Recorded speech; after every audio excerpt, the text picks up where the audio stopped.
Welcome to my channel Commercification. आज हम financial accounting unit 15 consignment account 1 start करेंगे। Consignment का मीनिंग देख लेते हैं। कंसाइनमेंट का मतलब होता है कि जब एक पार्टी अपने सामान को या गुड्स को किसी और पार्टी को दे देती है इस पर्पस के साथ कि वो उसके सामान को बेचेगा, उसी को हम कंसाइनमेंट कहते हैं। जैसे मैन्युफैक्चरर और ट्रेडर अपने सामान को दे देते हैं किसी एजेंट को ताकि वो एजेंट उनका सामान बिकवाए और उसकी जगह एजेंट को कमीशन मिलती है। इसी प्रोसेस को हम कंसाइनमेंट कहते हैं। यहाँ पर मैन्युफैक्चरर और ट्रेडर कंसाइनर कहलाए जाते हैं और जो एजेंट जो मैन्युफैक्चरर और ट्रेडर का सामान बिकवाता है वो कंसाइनी कहलाता है। अब कंसाइनमेंट के फीचर देख लेते हैं। सबसे पहला फीचर ये है कि जो कंसाइनर जो है अपने सामान को कंसाइनी को देता है, तो पर्पस क्या है कंसाइनर का। अगर कोई मैन्युफैक्चरर या ट्रेडर अपने सामान को किसी एजेंट को देता है, पर्पस उसका ये है कि उसको प्रॉफिट बनाना है। तो फर्स्ट फीचर यही है कंसाइनमेंट का कि कंसाइनर जो है कंसाइनी को माल इसलिए देता है ताकि वो प्रॉफिट बना सके। सेकंड ये है कि अगर सामान को कोई नुकसान होता है तो इसका नुकसान कंसाइनर भरता है, कंसाइनी नहीं भरता, क्योंकि कंसाइनी एक एजेंट है, वो नहीं नुकसान उठाएगा, कंसाइनर उठाएगा। मतलब कि मैन्युफैक्चरर या ट्रेडर उठाएगा जिसने अपना सामान कंसाइनी को दिया है। थर्ड फीचर ये है कि एजेंट को कमीशन मिलता है इस प्रोसेस में। अगर आप किसी को सामान दे रहे हो अपना बिकवाने के लिए तो उसको क्या फ़ायदा होगा, उसको कमीशन मिलेगी। ठीक है, तो सेम यहाँ पे भी यही है कि कंसाइनमेंट के केस में एजेंट को कमीशन मिलती है। फोर्थ फीचर ये है कि कंसाइनर और कंसाइनी का रिलेशनशिप बिल्कुल प्रिंसिपल एंड एजेंट की तरह होता है। मतलब कंसाइनर जो है वो प्रिंसिपल कहलाता है और कंसाइनी एजेंट कहलाता है। लास्ट फीचर ये है प्रॉफिट और लॉस दोनों कंसाइनर से ही जुड़े होते हैं।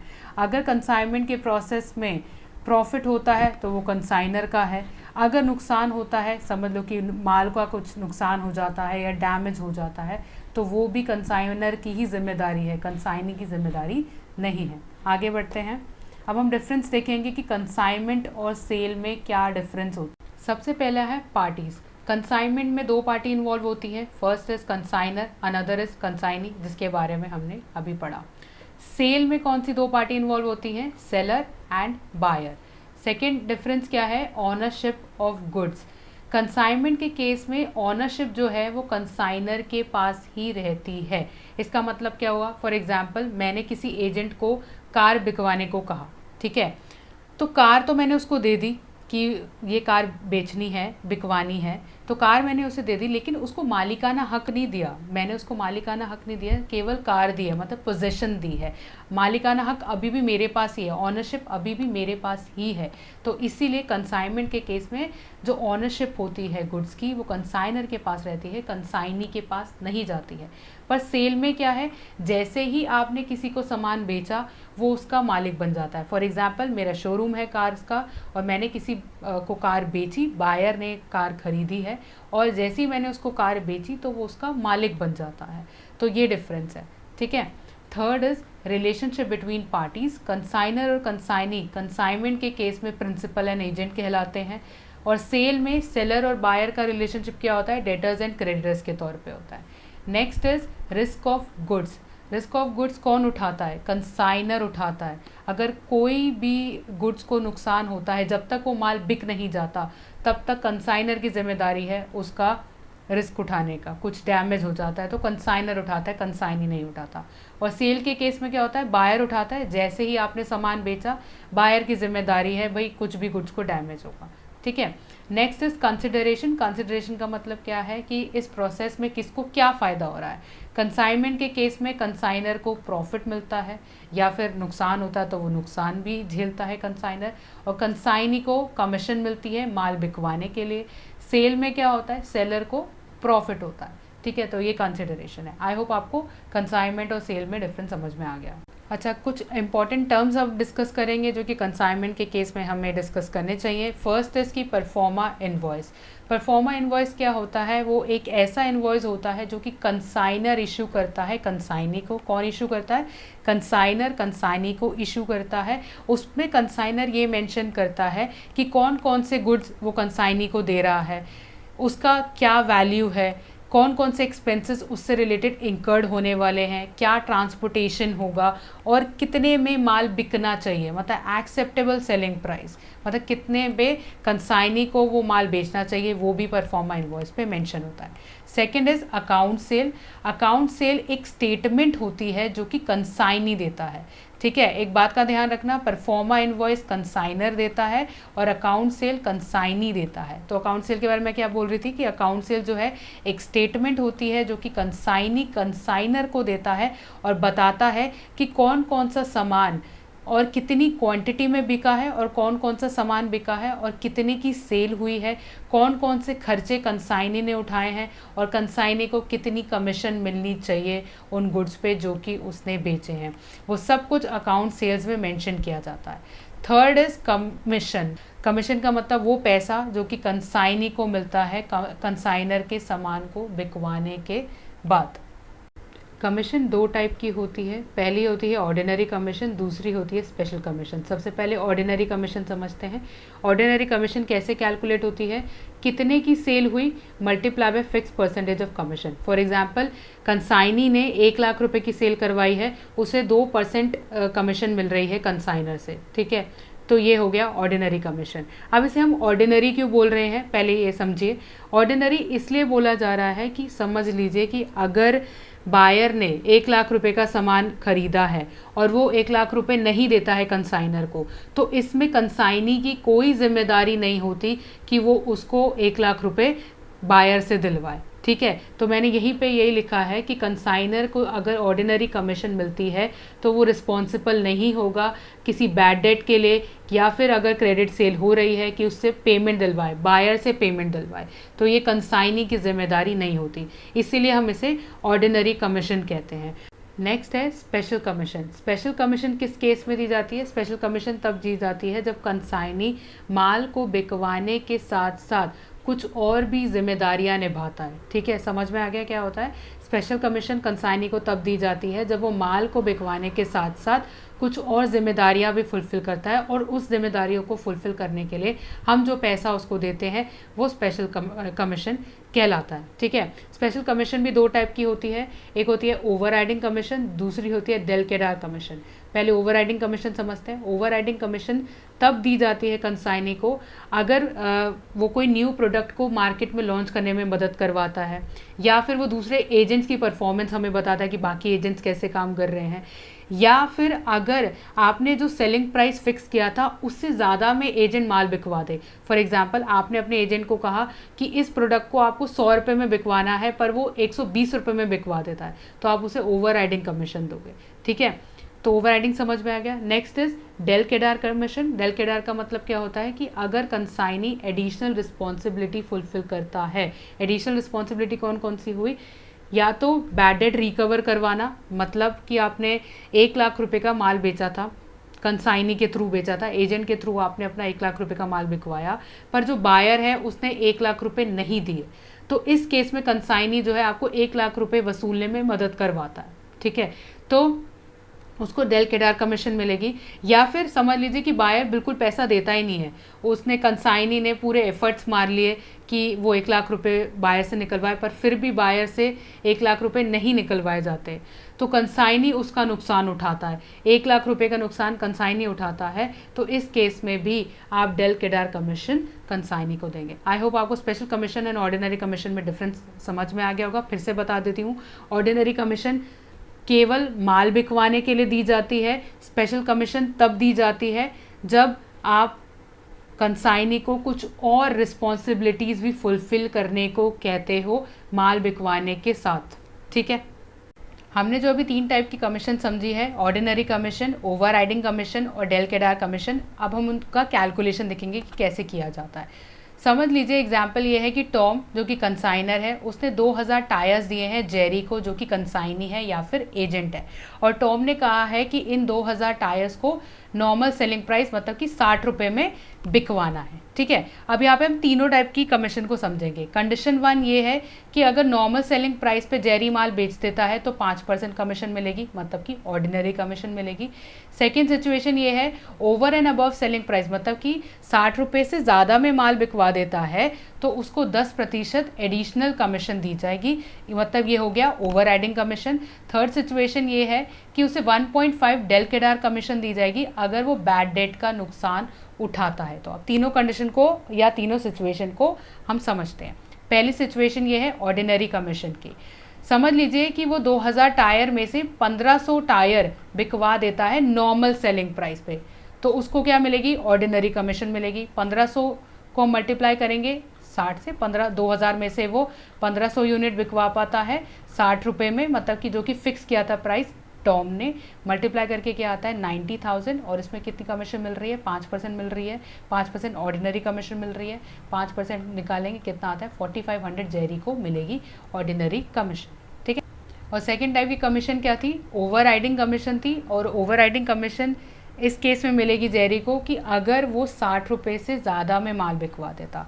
तो हमें कुछ इन्फॉर्मेशन दी है जेरी ने कि उसने 500 यूनिट 60 रुपये में बिकवाई, 200 यूनिट 75 में बिकवाई, 400 यूनिट 75 में बिकवाई और 400 यूनिट 80 रुपये में भी बिकवाई। तो ये इन्फॉर्मेशन जेरी ने टॉम को बताई है कि उसने 60 रुपये से ज़्यादा में भी कुछ यूनिट्स बिकवाई हैं। तो इस केस में हम कैलकुलेशन कैसे करेंगे? आपको क्या करना है? सबसे पहले एक्चुअल सेल वैल्यू में से नॉर्मल सेल वैल्यू को माइनस करना है। एक्चुअल सेल वैल्यू का मतलब क्या हुआ? 500 में से 500 का मल्टीप्लाई करोगे 60 से, मतलब कि उसे 500 यूनिट को 60 रुपये में बिकवाया, 30,000 हो गया। 200 यूनिट को उसे 75 में बिकवाया, 15,000 आ गया।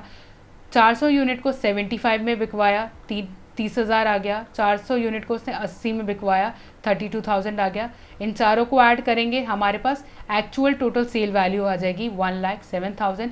इसमें से आप वो वाली सेल वैल्यू माइनस करोगे जो कि अगर उसे नॉर्मली मिलता, मतलब जो नॉर्मल कमीशन है, ऑर्डिनरी कमीशन के लिए जितनी हम सेल वैल्यू कंसिडर कर रहे हैं वो आप माइनस करोगे, जो कि हमने अभी ऊपर निकाला था 90,000, वो माइनस कर दोगे तो आपके पास कितना आता है? 17,000, और इसी का 10% आपको मिलेगा, जो कि क्वेश्चन में गिवन था कि हमें 10% एडिशनल कमीशन देनी है जेरी को अगर वो सेलिंग प्राइस से ओवर एंड अबव बेच देता है। तो आई होप आपको समझ में आया। फिर से बता रही हूँ कि एक्चुअल में आपने कितने में माल बेचा माइनस नॉर्मल कितनी उसकी सेल वैल्यू है। ठीक है, तो जो भी अमाउंट आएगा उसका परसेंटेज ऑफ कमीशन, जो कि यहाँ पे 10% है। थर्ड टाइप कमीशन क्या थी? डेल केडार कमीशन थी। डेल केडार कमीशन 1.5% थी क्रेडिट सेल के लिए। टोटल सेल उसने कितने की करवाई है? 1,07,000 की, जो हमने अभी पीछे निकाला था 1,07,000, उसने उतने की सेल करवाई है, मल्टीप्लाई बाय 1.5%, 1605 की कमीशन उसको और दी जाएगी, क्योंकि उसने कहा है कि अगर 1,07,000 बायर से नहीं मिलते हैं तो मैं इसका जिम्मेदारी लेता हूँ, तो इसलिए हमने उसे 1.5% कमीशन भी दी है टॉप को। आई होप आपको ये कैलकुलेशन समझ में आ गया। कुछ और टर्म्स देख लेते हैं। नेक्स्ट है एक्सपेंसेस। एक्सपेंसेस जो होते हैं, जो खर्चे होते हैं, वो दो टाइप के होते हैं, रिकरिंग एक्सपेंसेस और नॉन रिकरिंग एक्सपेंसेस। सबसे पहले रिकरिंग एक्सपेंसेस समझते हैं। रिकरिंग एक्सपेंसेस का मतलब वो खर्चे जो हम लगातार उठाते हैं। रिकरिंग का मतलब क्या होता है? जो चीज़ लगातार हो।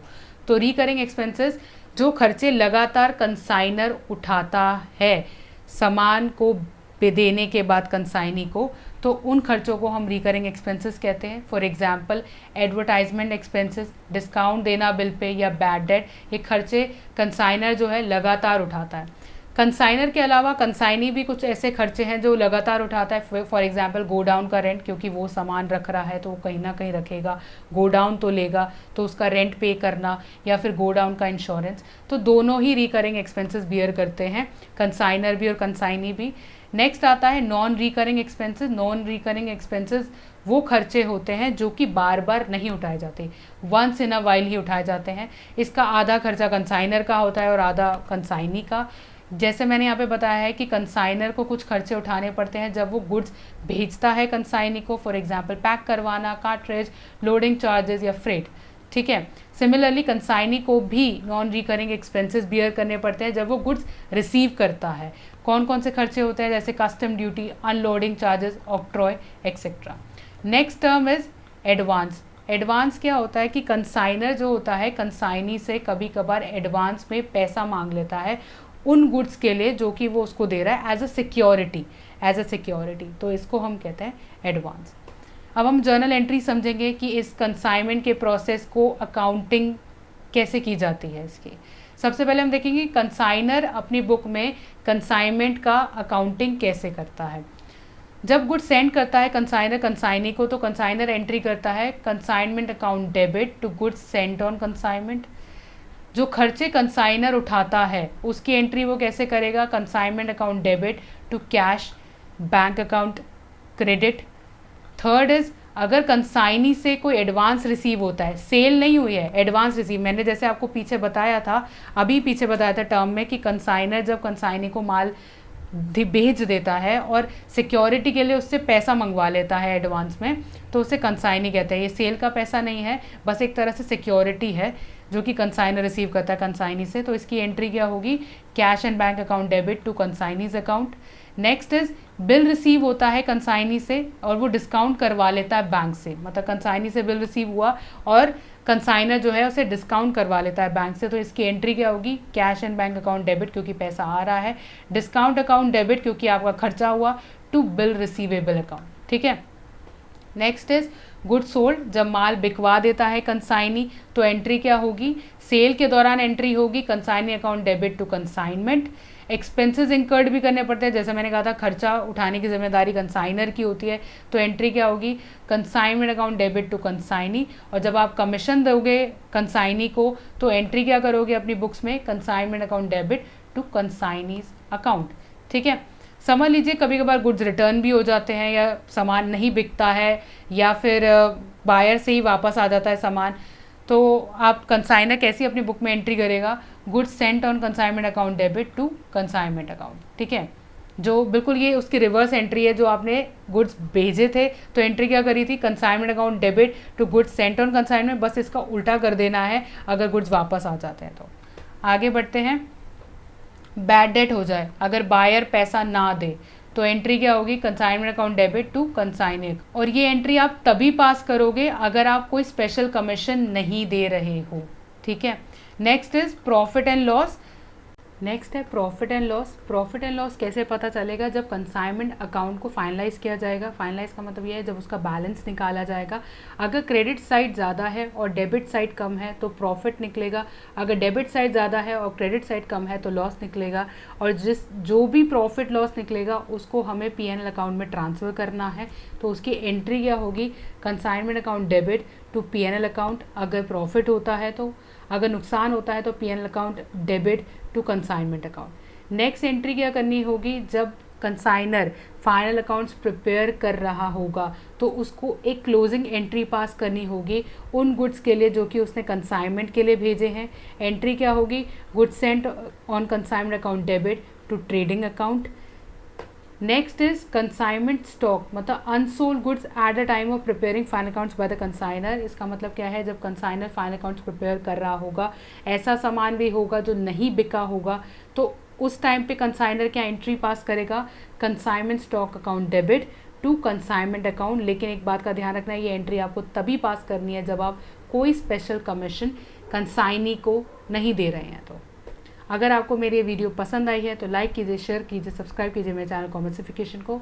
इस यूनिट को हम आगे कंटिन्यू करेंगे। Thank you very much, bye bye.